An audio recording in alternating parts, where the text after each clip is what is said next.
তোমালোকে গ্ৰহণ কৰিব মই শিকোৱা ৰামায়ণত দুই চাৰিটা গীত নিতৌ তালে মানে শুনে আইনা ৰব গুৰুদেৱ আপুনি আকৌ কেতিয়া আহিব?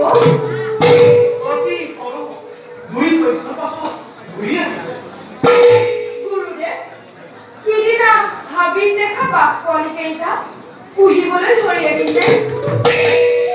তোমালোকে আজিলৈকে পুহিছিলা বৰ্মৰ তেজতকৈ ক্ষত্ৰিয়ৰ তেজ আৰু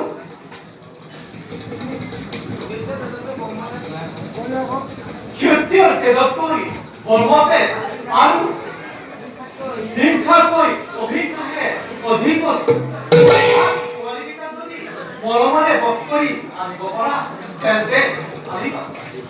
ৰবা মই বুজিব প্ৰতি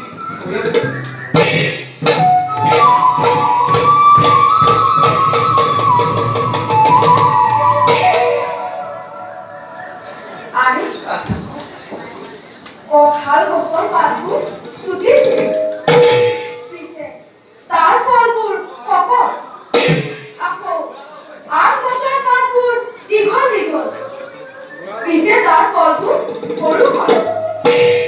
কোৱাচোন নাই এনেকুৱা ওলোটা কথা কিয় হ'ল? ঈশ্বৰে কৰিহে দেখি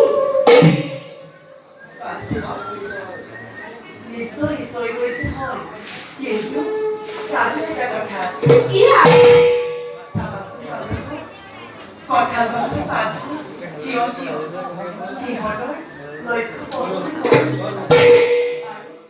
আৰু চাবাচোন পাছতো আম গছৰ পাতবোৰ সদায় তললৈ থাকে, সিহঁতৰ লক্ষ্য তলত আছে।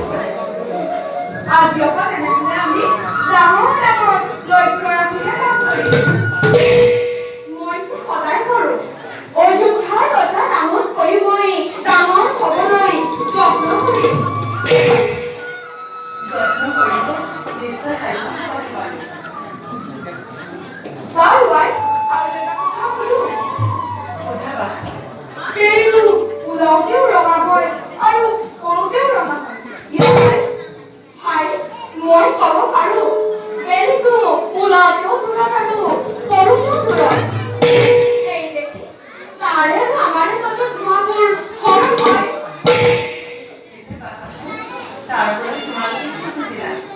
হাই, ল'ৰা যেনে বুঢ়া যেনে। তাতো এটা সুন্দৰ উপদেশ আছে। কি আই? সাধু পুৰুষৰ সুখতো আনন্দ আৰু দুখতো আনন্দ